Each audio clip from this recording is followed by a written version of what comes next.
A nova mania de Fábio é triangular polígonos, ou seja, decompor polígonos em triângulos, desenhando diagonais que não se cruzam no interior do polígono. Fábio notou que há apenas 2 maneiras de triangular um quadrilátero e 5 maneiras de triangular um pentágono, como você pode ver nas figuras. Letra A. Fábio começou a triangular o hexágono abaixo com o triângulo azul. De quantas maneiras ele pode terminar de triangular esse hexágono? Letra B. Fábio começou a triangular o hexágono abaixo com um triângulo vermelho. De quantas maneiras ele pode terminar de triangular esse hexágono? Letra C. De quantas maneiras Fábio pode triangular um hexágono? Letra D. De quantas maneiras Fábio pode triangular um heptágono? No item A, o Fábio já começou a triangular o hexágono, começou construindo esse triângulo azul, e o que a gente precisa responder é de quantas maneiras diferentes ele consegue terminar essa triangulação. É bem fácil responder isso, porque o que a gente precisa realmente olhar é o que ele pode fazer no pedaço que restou aqui à direita do triângulo, o pedaço que restou desse hexágono. Então, há 2 maneiras de se fazer essa triangulação. A primeira é traçando esta diagonal. Dessa forma, o nosso hexágono está todo triangulado. E a segunda maneira de terminar essa triangulação é fazer esta diagonal aqui, a outra que sobrou, né? Perceba que, de fato, o que nós temos aqui como sobra depois que o Fábio começa a triangular, fazendo esse triângulo azul, é um quadrilátero aqui. E um quadrilátero só pode receber 2 diagonais. Então eu fiz a primeira, que foi a primeira maneira de terminar a triangulação, e depois eu fiz a segunda diagonal, mostrando para você uma segunda forma de terminar a triangulação iniciada pelo Fábio. Na verdade, o próprio enunciado nos dá a dica da resposta aqui. Quando você olha, há lá uma figura exatamente como essa aqui, que está triangulada de 2 maneiras diferentes. Então é só você trazer lá do enunciado o que o enunciado está dizendo. Então, nós temos aqui 2 maneiras diferentes de triangular. Agora nós vamos fazer a letra B. Na letra B, o Fábio começou essa triangulação de uma maneira diferente. Ele construiu o triângulo aqui, ó, encostado no vértice, com 2 lados coincidindo com lados do hexágono. O que acontece quando o Fábio começa a triangulação dessa forma? Acontece que o que sobra do hexágono é um pentágono. Se você correr lá de volta para o enunciado, você vai ver também um pentágono triangulado lá. E você vai ver que o pentágono pode ser triangulado de 5 maneiras diferentes. Então, aqui está a resposta para a letra B. Perceba que sem fazer os diversos riscos, apenas usando, importando, como a gente chama, a informação que está no enunciado, a gente consegue responder a letra B. Agora, na letra C, a gente precisa calcular quantas são, ao todo, as triangulações que são possíveis de serem feitas sobre um hexágono. A gente já viu que se a triangulação começar desse jeito, nós temos 2. Se a triangulação começar desse jeito, nós temos mais 5. Então, por enquanto, são 7. O que a gente precisa levar em conta aqui, primeiro, é que esse triângulo azul pode ser feito de maneira invertida, como eu estou fazendo aqui, ó.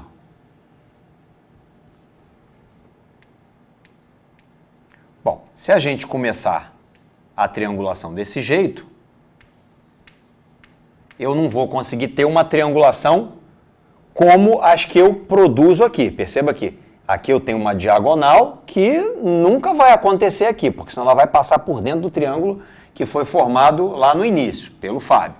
Então, eu estou invertendo o triângulo, e quando eu inverto o triângulo, eu repito essa situação, só que ao contrário. Então, o que sobra aqui é um quadrilátero, e como o enunciado nos diz, é possível triangular esse quadrilátero de 2 maneiras diferentes. Portanto, começando com a triangulação como essa aqui de cima, só que fazendo o triângulo ao contrário, rebatido, eu tenho mais 2 triangulações diferentes da anterior.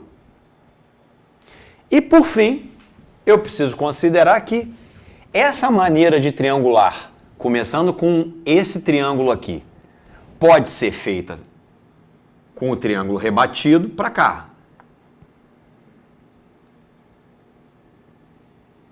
Se eu começar a triangulação desse jeito, que é exatamente a mesma que está em cima, só que feito o reflexo, o que vai sobrar acima desse triângulo é um pentágono. E o próprio enunciado já nos diz que o pentágono pode ser triangulado de 5 maneiras diferentes. O que me leva a 5 triangulações do hexágono, caso eu comece desse jeito. Você pode se perguntar se não existem mais triangulações além dessas que eu estou te mostrando?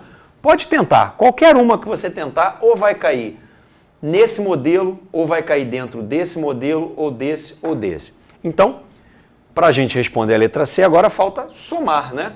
Se eu tenho 5 diferentes triangulações começando desse jeito, mais 5 começando desse jeito, mais 2 começando dessa forma e mais 2 começando dessa forma, então a resposta é 14. 5 mais 5, mais 2 mais 2. O último item dessa questão pede para que a gente calcule quantas são, ao todo, as maneiras de se triangular um heptágono. Perceba que as figuras desenhadas aqui são polígonos de 7 lados.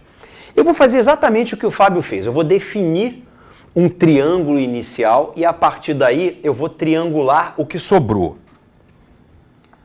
Eu vou começar imaginando que esse triângulo inicial está exatamente nesta posição aqui. Quando eu coloco o triângulo inicial nesta posição, o que resta do heptágono que ficou para cima corresponde a um hexágono. Se você não consegue enxergar que isso é um hexágono, eu vou te mostrar. Ó. Daqui para cá, nós temos o primeiro lado. Daqui para cá, o segundo lado. Daqui para cá, o terceiro lado. Daqui para cá, o quarto lado. O quinto lado e o sexto lado, fechando a figura. E agora eu preciso pensar de quantas maneiras eu consigo terminar a minha triangulação pensando em triangular este hexágono que sobrou aqui.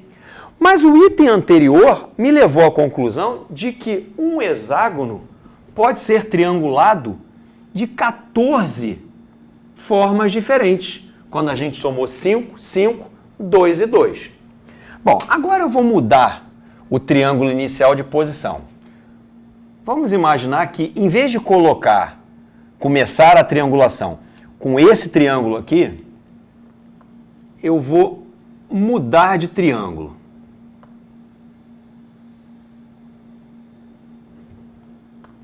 Quando eu coloco o triângulo de inicialização nessa posição,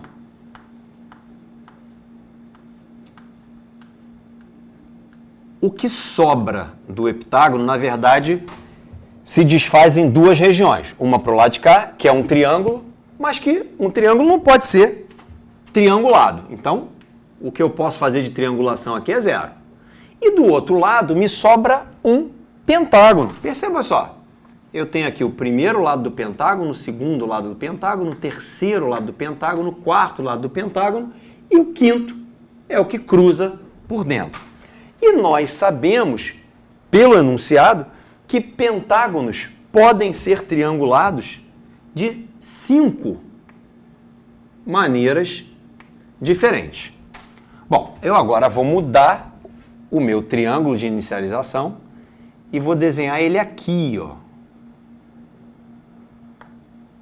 E aí eu vou explicar agora para você, vai ficar fácil de você entender qual o critério que eu estou utilizando para desenhar esses triângulos que eu estou chamando de triângulos de inicialização. Eu fixei a base do triângulo aqui e eu estou mudando o vértice superior de posição. Antes ele era aqui, depois eu levei para cá, é o que você está vendo aqui. Depois eu levei para cá, é o que você está vendo lá. Depois eu vou trazer o vértice superior para cá e finalmente para cá. Então, os triângulos de inicialização ficarão dessa forma aqui, ó. Já que eu te contei o meu critério, eu vou já antecipar a colocação dos triângulos aqui. E, finalmente, um triângulo nessa posição aqui.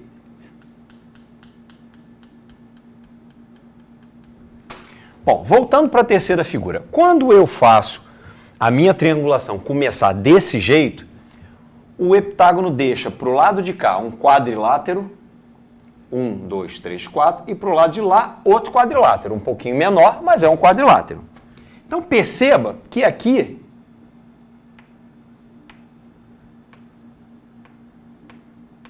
eu tenho duas triangulações para o quadrilátero e esse outro quadrilátero tem outras duas triangulações. Isso a gente sabe da informação do enunciado. Aliás, tem uma coisa que eu preciso consertar aqui. Eu preciso considerar o próprio triângulo como triangulação. Então esse zero que eu botei aqui deve ser substituído por um 1, porque a gente está contando aquele triângulo. Bom, de lá a gente passa para cá. Quando eu faço triângulo desse jeito, do lado de lá eu deixo uma única triangulação, acabamos de fazer essa observação ali, e do lado de cá eu fico com um pentágono. E a gente sabe que pentágonos podem ser triangulados de 5 maneiras diferentes. Indo para a última figura, ao fazer o triângulo nessa posição, o que fica para cima é um hexágono. E um hexágono pode ser triangulado de 14 formas diferentes, que é o resultado do item anterior. Agora a gente vai juntar todas essas coisas. Aqui eu tenho 14 triangulações possíveis se eu começar desse jeito. Mas se eu começar desse jeito, eu tenho um triângulo aqui e 5 possibilidades do lado de lá. Eu vou representar isso assim, ó. Ainda que não faça nenhuma diferença escrever simplesmente o 5 aqui. Mas eu estou fazendo isso porque quando eu passo para cá, eu tenho duas possibilidades aqui e outras duas possibilidades do lado de lá. Então, para contar o total de triangulações aqui, eu vou precisar multiplicar esse 2 por esse 2. Ou seja, nesse modelo de triangulação, eu vou conseguir fazer 4 triangulações diferentes. E aqui? A mesma coisa. Multiplicando 5 por 1. E, finalmente, fazendo aqui a soma do 14. Então, nota que eu vou ter ao todo 14 mais 5 mais 4 mais 5 mais 14. 14 com 14, 28. 5 com 5, 10. E 4, 14. 28 com 14, 42. Essa é a resposta. A gente tem 42 maneiras diferentes de triangular um heptágono. Você pode estender essa ideia para um octógono e aí fazer exatamente o que a gente fez aqui. Mantém uma base, começa com a triangulação aqui, depois empurra o vértice para lá, depois para lá, depois para lá. Replica, se você quiser, essa técnica para um octógono. Você vai ver que você vai começar a importar os resultados anteriores para dentro da sua solução do octógono, porque lá, quando você fizer o triângulo aqui pela primeira vez, isso aqui vai virar um heptágono. E aí você sabe que aqui o número de triangulações é 42. Depois, nas próximas, você vai utilizando os resultados anteriores. Ou seja, você consegue progredir nesse tipo de técnica para polígonos com número de lados cada vez maiores, utilizando os resultados anteriores.